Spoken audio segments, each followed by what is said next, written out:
Hi guys, welcome. And who dat? I'm Joe, and today we are going to be looking into the 2024 NFL Draft again. For our beloved, bless you boys in black and gold, the New Orleans Saints. We're going to take a look at some prospects at each position. Who is the best prospect for the Saints at each position? Well, I'm going to do several videos like this before the draft happens. And this isn't necessarily the best prospects. These are my favorite prospects. And whoever the best is, I guess we'll find out 5 years from now. But in this little experiment of mine, what I wanted to do is, regardless of which position we address early in the draft, I wanted to have a prospect identified, and that way, if we decide to do something crazy and draft some position that isn't the great position of need, I'll have a few prospects mentioned, and that way, I'm kind of settling myself. I'm kind of preparing myself.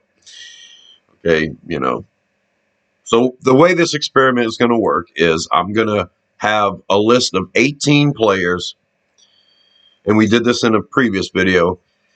18 players that could possibly be gone by the time we pick at 14.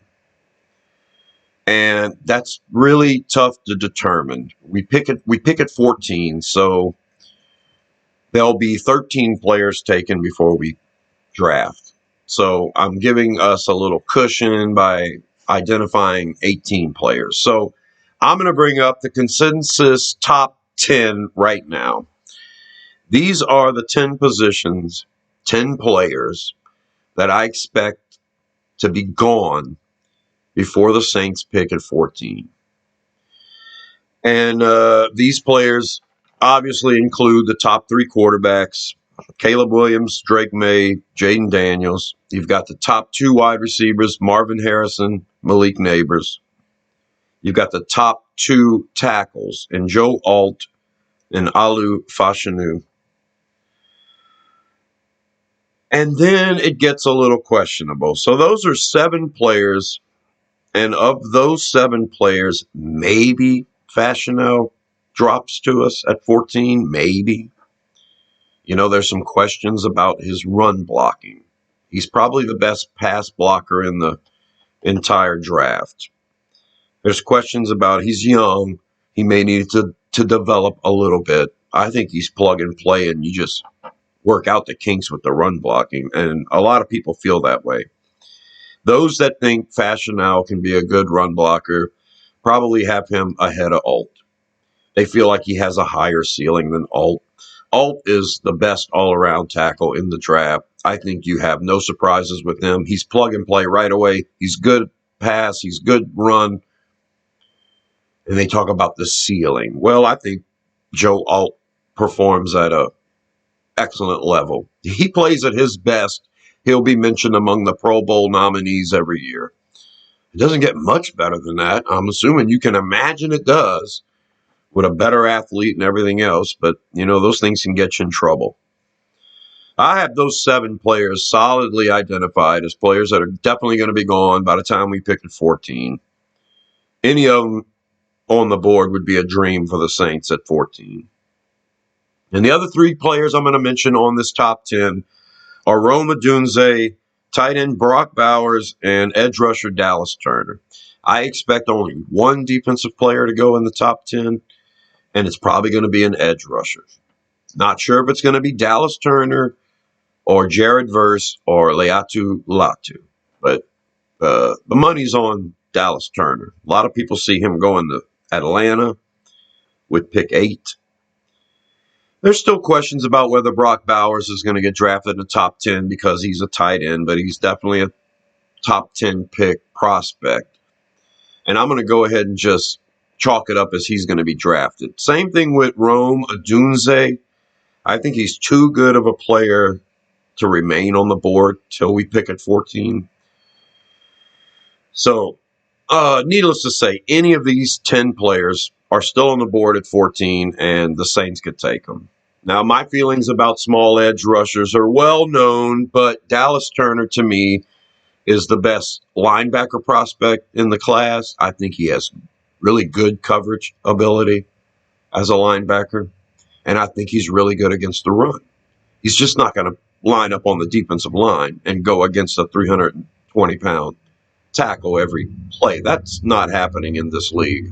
I'm positive.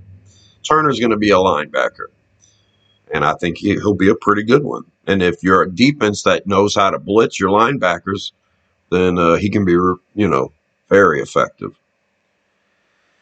But he might not be the number one edge rusher off the board. I have him here in this top 10. And now I'm going to mention, and I consider these 10 off the board, not available at 14. If any of them are there, Saints take them for sure. It's very, very, very, very likely.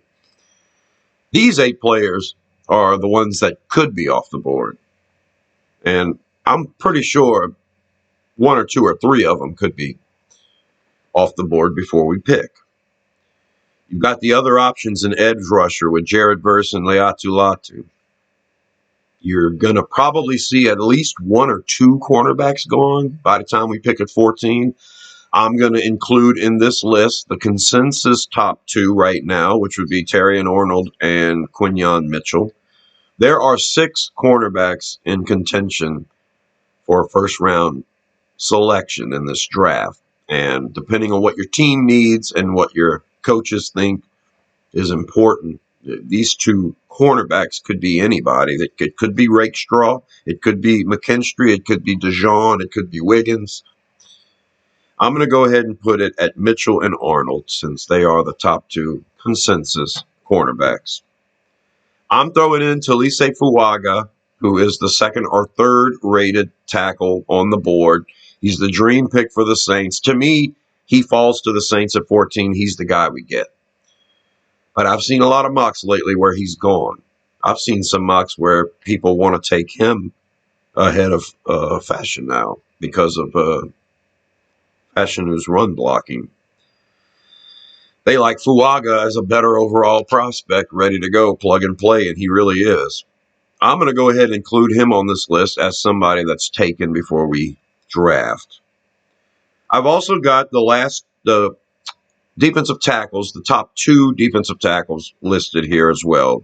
Jer'Zhan Newton and Byron Murphy. One of them could be taken before we draft. Both of them could be taken. Both of them could still be there. So in this bottom list of 8 players, these guys, there's a chance, a big chance, that one of them's still there for us at 14. And I've got 1 quarterback mentioned, and that's J.J. McCarthy. The truth of the matter is Bo Nix, Michael Penix, and J.J. McCarthy could all be taken in the first round. And they could all be taken before we pick at 14. You just don't know. Caleb Williams, Drake May, Jaden Daniels, they're gone for sure. But I could see Atlanta with their new coach taking a chance on a quarterback, not satisfied with the situation they have, not making a draft, a move with a draft pick, trading for like Justin Fields or something, or going in the free agency and grabbing Kirk Cousins. Atlanta can do all of that. Or they can just draft a quarterback. And, maybe Zach Robinson's in love with Michael Penix, or maybe he's in love with J.J. McCarthy, or even Bo Nix. I've had Bo Nix pegged to go to Denver forever at pick 12. He's not listed here, so I've got 1 quarterback here, and that's J.J. McCarthy. It could very well be, there's four altogether listed here. It could very well be 6. It could very well be 3. The top 3 for sure. And then I think at least 1 quarterback gets taken before the Saints pick at 14. I'm pretty sure with the buzz right now in the league for J.J. McCarthy, I think it's going to be J.J. McCarthy. And if he goes at pick 8, then all hell breaks loose because, the Vikings could be looking at Nix or Penix at this point. Jordan Davis is a guy out of Florida State that nobody's really talking about right now, and he could end up in the 2nd or 3rd round for sure because he's got a lot of physical tools. So, when it's all said and done, a lot of these players in this bottom half could be available for the Saints, especially if there's a big run on quarterback. For this experiment, I'm only taking J.J. McCarthy off the board. So what I'm going to do is I'm taking all 18 of these players off the board, and who are you going to pick? You're picking at pick 14. These 18 players are gone. And I thought, who are you going to pick? Well, people start picking their favorite players. People look at positions of need. And then I got to thinking, well, why don't I just pick one from every position? And so that's what I did. I took these 18 players off the board. And who are my favorites? And let's pull up the offense first. And I've got this broken down just like I normally do with the Saints, except now I've got college players in there. And it looks a little wonky to you. And I'll explain my train of thought. So if I had my choice of quarterback after Caleb Williams, Drake May, and Jaden Daniels, I would pick J.J. McCarthy. I'm going to go ahead and say he's off the board. So my next favorite is actually Bo Nix. I would rather deal with the questions surrounding Bo Nix than I would the questions around Michael Penix. Michael Penix is my second choice here. But Penix is just an injury waiting to happen. He's just not mobile enough. He's too much of a statue. I like a pocket quarterback that's accurate from the pocket, and Penix can be that way, and he can make all the throws. There may be a question of whether he attacks the middle of the field or whatever. I don't know. It's, to me, the biggest question I see with Penix is if the offensive line gives way, he's toast. He doesn't escape pressure. He might have decent pocket awareness, but not elite pocket awareness, I don't think.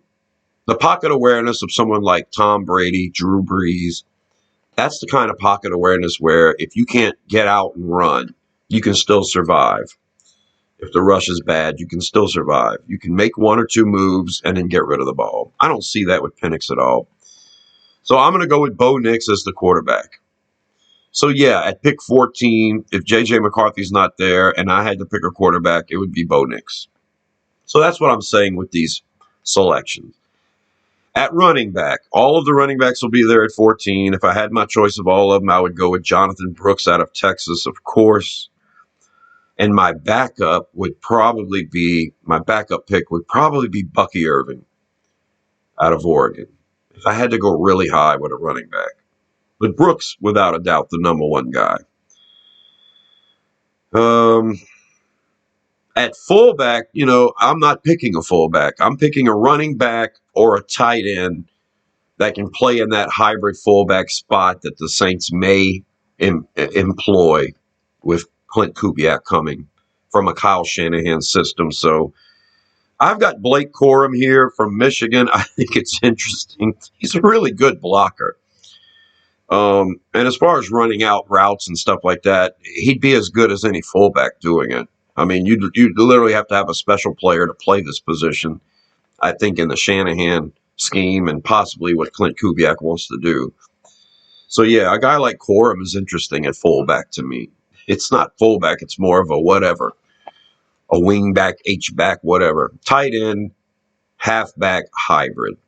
And if I didn't put in someone like Blake Corum at fullback, I would be leaning towards a guy like A.J. Barner, the tight end out of Michigan, who's also out of Michigan, because he's such a good run blocker and pass blocker. His issue is being effective as a pass receiver. Well, you would have that issue with most fullbacks anyway. And I think it's an interesting piece to be there at the fullback position for us. Blake Corum or A.J. Barner out of Michigan. It's interesting. I like it. As far as wide receiver goes, well, shoot. Rome Odunze is gone, and Marvin Harrison is gone, and Malik Nabers is gone. So you've probably got your run of the next bit.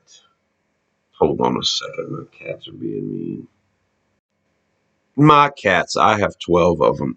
That's Sam right there. He's a beautiful boy. Come here, baby. That is, his full name is Samuel Davis Mills Jr.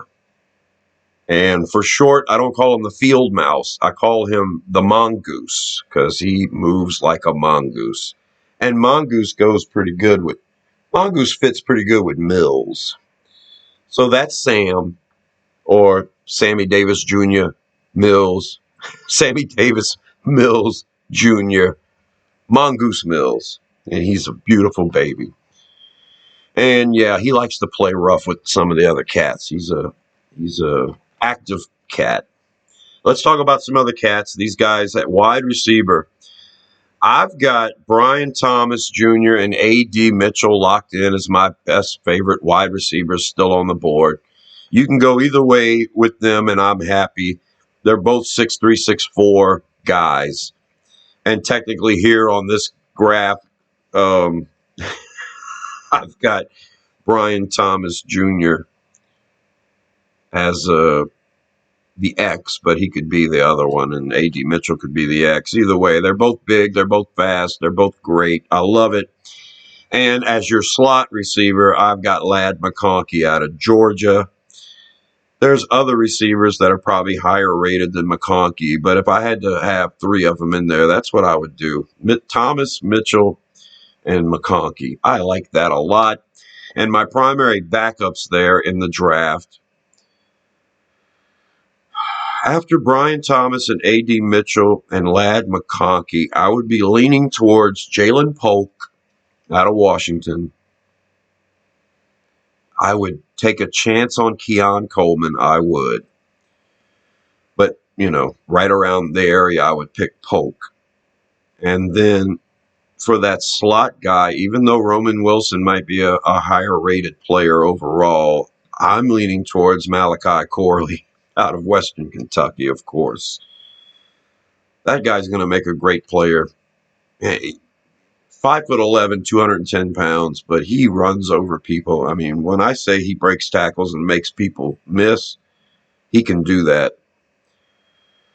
So, yeah, there you go. Mitchell, Thomas, and McConkey as the wide receivers. My tight end, well, if I had my choice of the litter after Brock Bowers, I would take a chance on Jatavian Sanders out of Texas.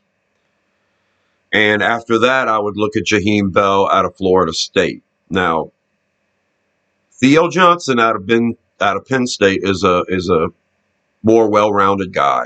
And, a lot of people, Saints fans, might tell me I'm crazy for not having Theo Johnson as my number one guy, or at least my number two guy. And you got Ben Sinnott from Kansas State. And there's lots of good, well-rounded tight ends. But I like what Jatavian Sanders and Jaheim Bell could bring to this team. And so those are my picks for tight end. Of course, we won't be using a pick 14 on a tight end unless it's Brock Bowers. But I wanted to do this. I thought this was fun. The highest rated players in my mind at each position. Now the offensive line, and this is where it gets weird. My highest rated center, Jackson Powers Johnson. He might not fit the scheme we want to run 100% perfect, but he's such a good player. We're going to make it work. And my backup center, if I had to choose one, would probably be Graham Barton out of Duke. Now, he played left tackle mostly, and they kept putting him at left guard when needed. He projects to be an inside player, but he played center his first year with Duke. And he didn't allow a single sack. After they kicked him out to tackle and had him playing guard, he allowed plenty of pressures and sacks. Not a lot of sacks, but he allowed some sacks. Didn't allow any at center.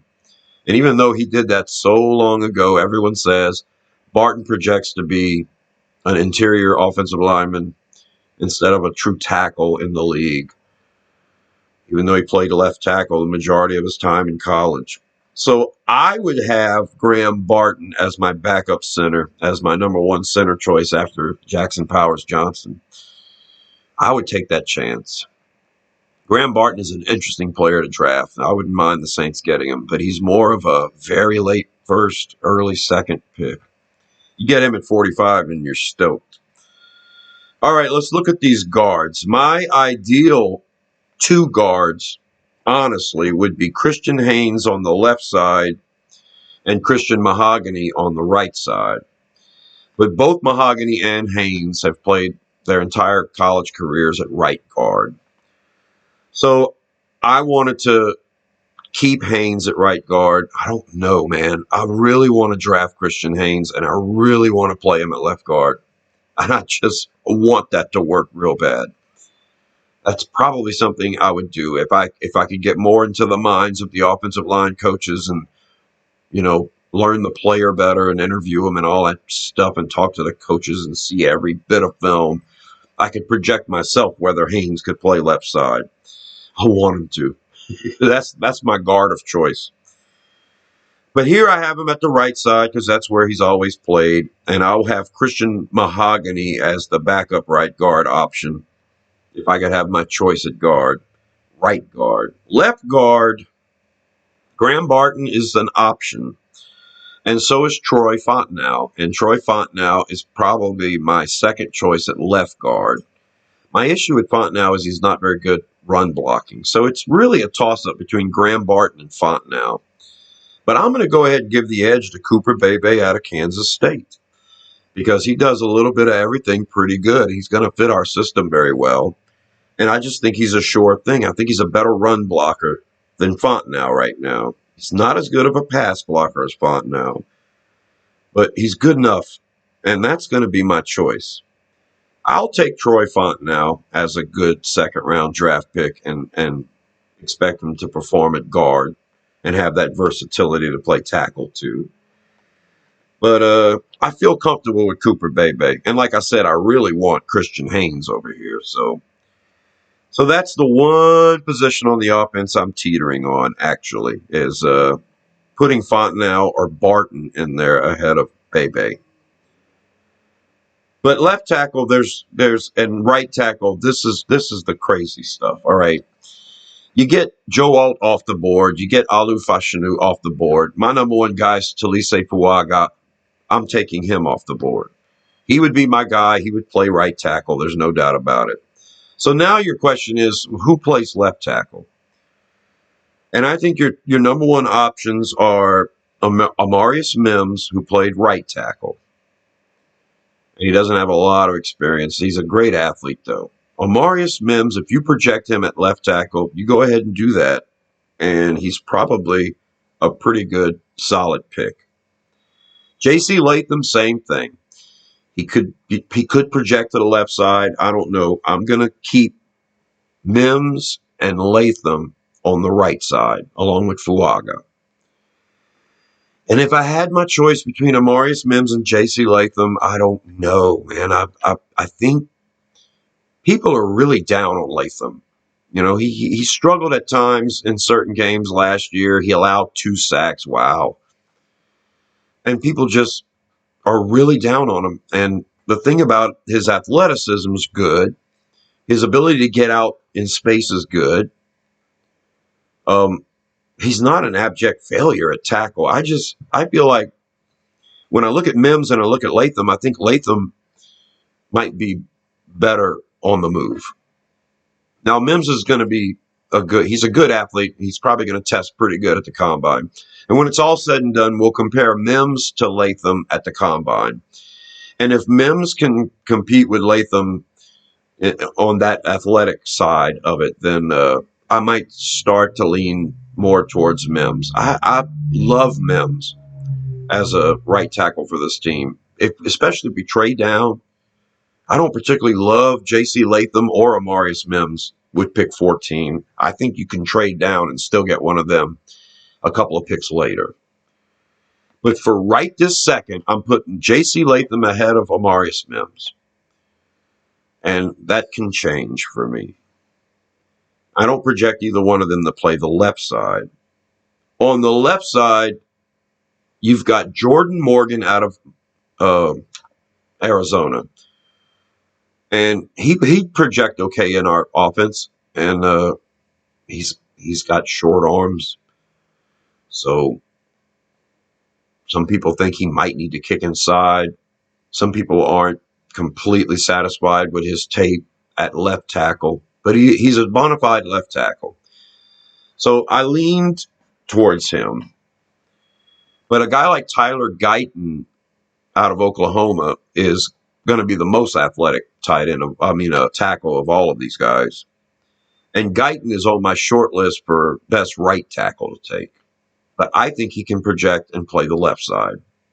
So I've got Guyton as a left tackle, high on my higher than Jordan Morgan. I would rather take a chance on Guyton's potential than on what you see with Jordan Morgan. And as far as Patrick Paul goes, I love the arm length.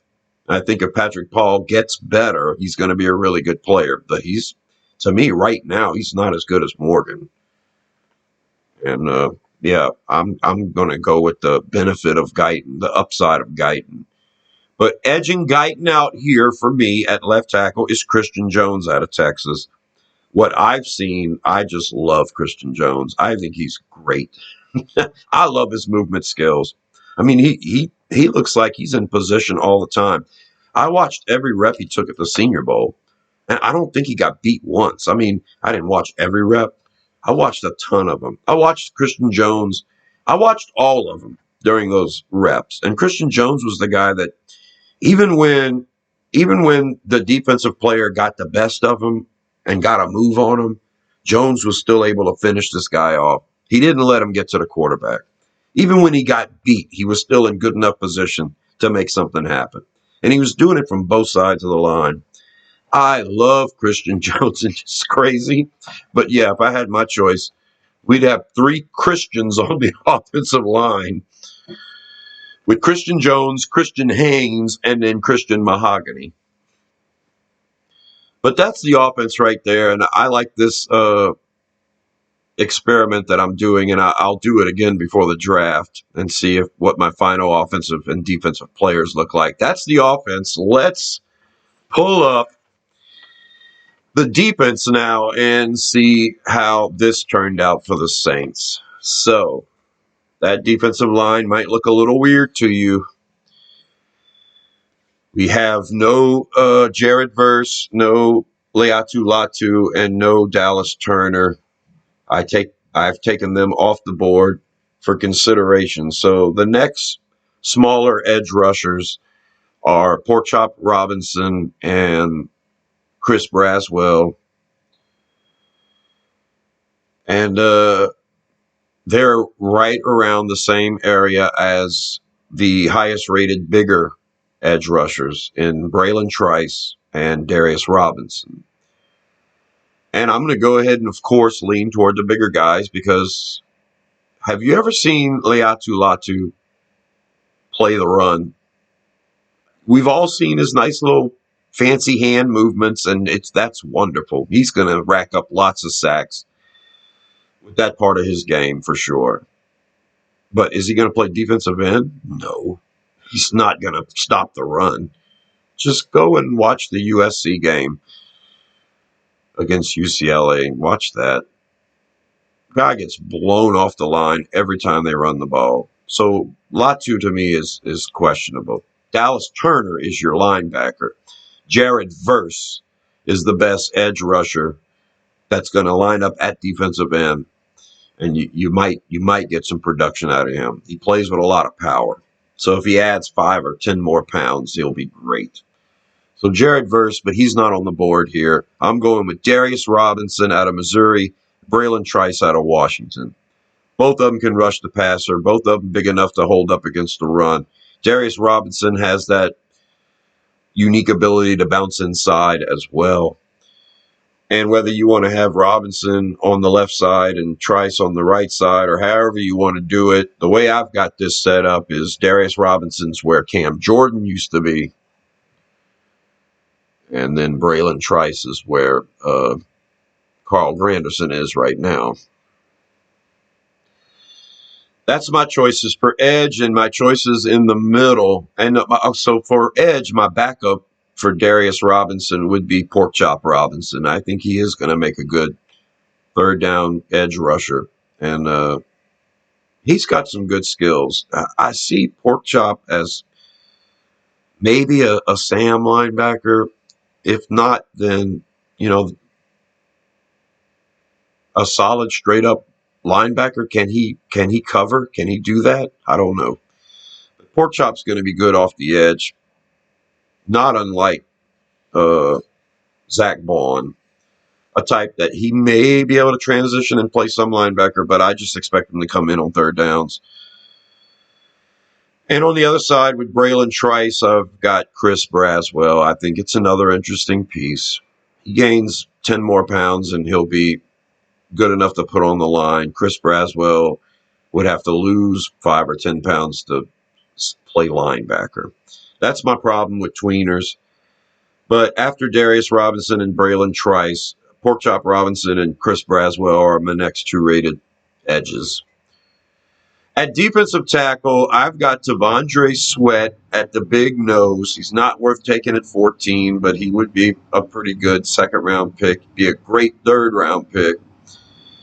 And at the 3 tech, I've got, surprisingly enough, Brandon Dorlus out of Oregon. I know there's a lot of great players at the nose. Murphy's off the board. Newton's off the board.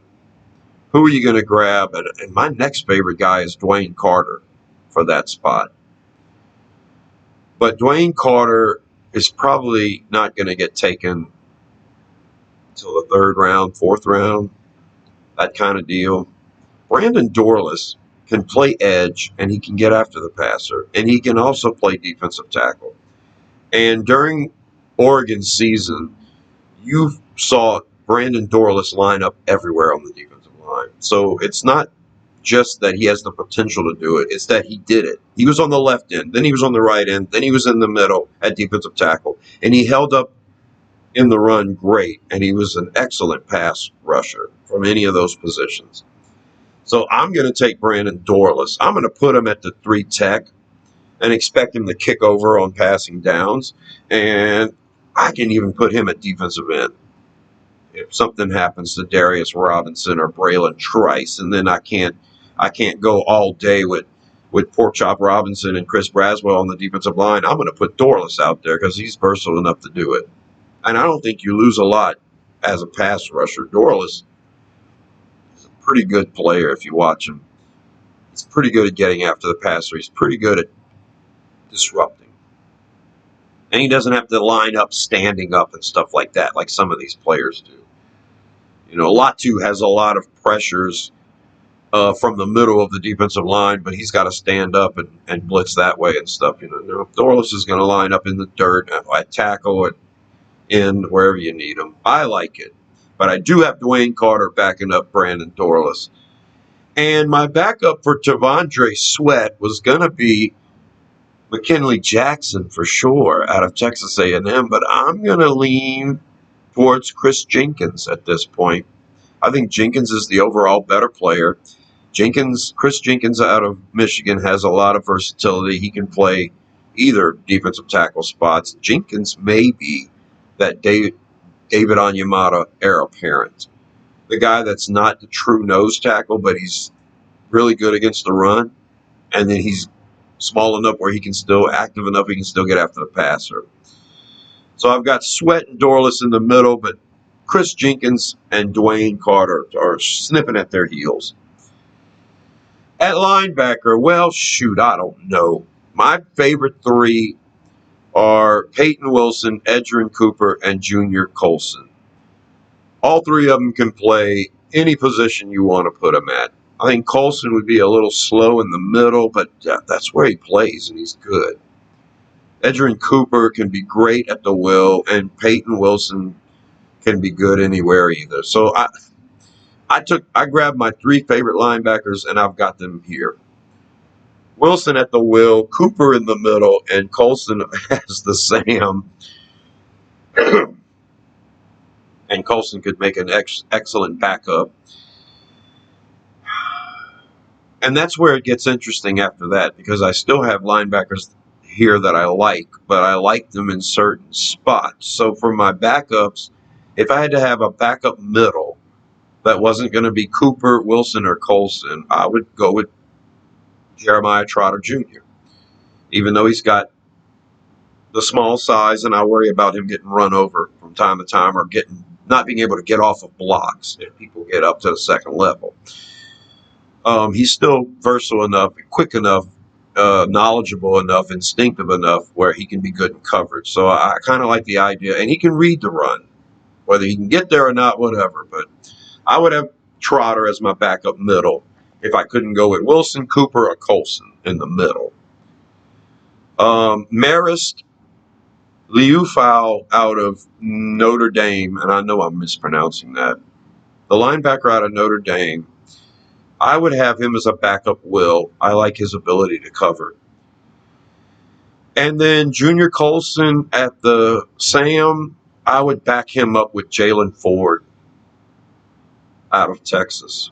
I like Jaylan Ford's game. He could possibly play Will too, or middle. I don't know what any of them played in college that I'm picking as backups. I'm just projecting and putting them where I would like them. So Marist Liufau at Will, Jeremiah Trotter at middle, and Jaylan Ford at Sam. But yeah, you can't beat the combo of Wilson, Cooper, and Colson here, right? I think so. Cedric Gray was right there on my Sam list. And at cornerback and secondary, well, I'm not going with two true outside corners here. I don't have nickelback listed on this graph. So for my true outside corner, if Quinyon Mitchell and Terrion Arnold aren't there, do I go with Kool-Aid McKinstry, Cooper DeJean, Nate Wiggins, or Ennis Rakestraw as my number one outside corner? And that's a tough one. It comes down to playing just outside corner between Rakestraw and McKinstry, and I'm giving the nod to Ennis Rakestraw right now. Kool-Aid McKinstry is a great player. He's going to be a first round pick. But man, Rakestraw's just got so much going for him. He might be a touch undersized, but he can do it all. And I've got him as our number one cornerback. I didn't even mention Rakestraw in my cornerback video on this channel as a potential fit for the Saints. He doesn't really meet our prototype as far as size goes, but if they grab him at 14, it would be one of the 6 top cornerbacks, and so I would have to take it. And you know what? He's my favorite. But Kool-Aid McKinstry right there after him. So at left cornerback, I decided to go with my favorite nickel option. So not necessarily a second outside guy. So Rakestraw and McKinstry would be my outside guys. And then Cooper DeJean can play outside, but I would have him as my nickel for sure. And he can play some safety too. So he would be one of my favorite cornerbacks to grab. And my backup nickel would be Mike Sainristil, still, of course. He would be the guy that would be a great nickel back for us as well. Cooper DeJean is just too versatile.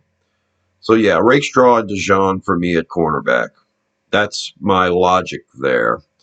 And then you've got safety. And in Dennis Allen's defense, there's no true free and strong. You play safety for the Saints, you're going to have to be able to play deep in coverage. You're going to have to be able to come up in the box, cover, and play the run.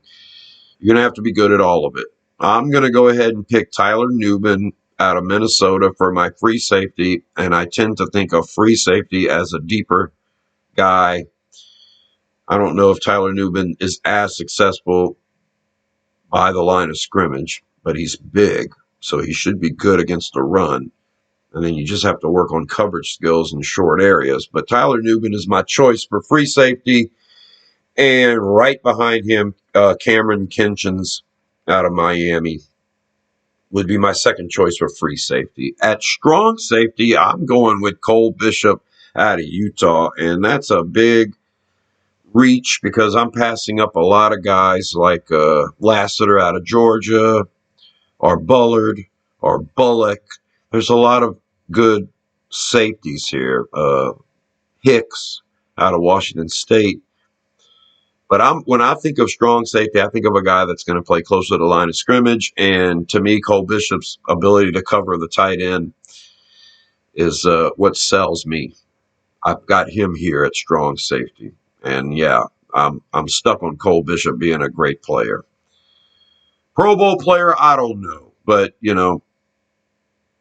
somebody that can cover the tight end, sorely needed by the Saints.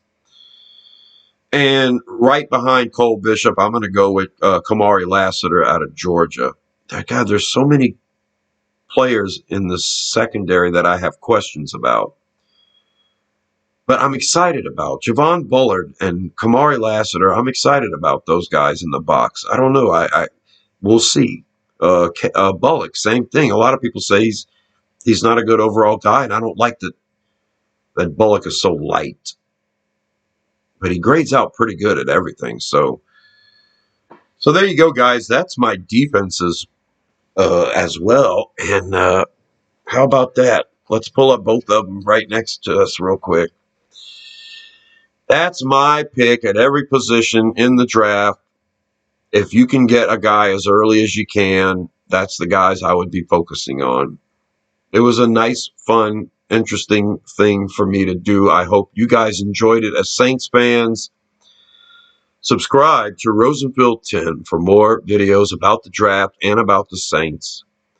And let me know what you think in the comments below, please. I want to know what you guys think. I am easily influenced by what research is done by other people. I'm going to read that research and I'm going to try to learn from it. So I'm Joe, and until the next video, I'll talk to you later.